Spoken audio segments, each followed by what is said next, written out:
Morning track fans, morning Albert, here we go, track 66, we've got the Porsche 911 RSR on the course. He is missing a spoiler, it seems to be a pattern there, spoiler missing.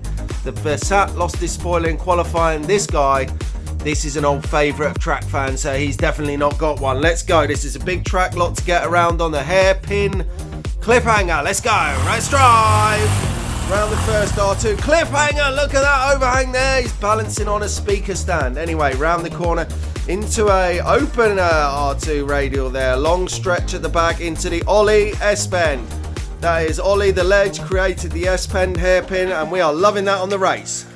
Whoa, it's got some kick out on those lane change crossovers, the autos, those ones. This is a great track, Albert.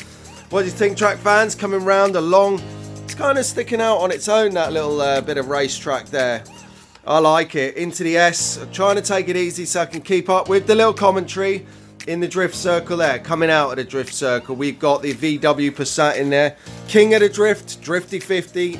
Check out Race 50, everyone. That is where you see something special. Anyway, here we go.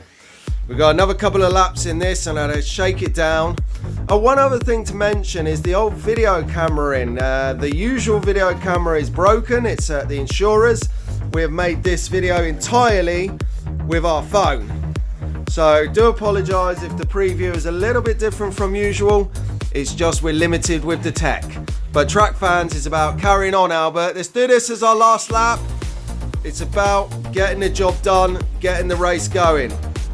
You've got to complete the track or the race can't happen, and that's what a track fan's about. Good racing! Well done, Albert. See you soon, track fans.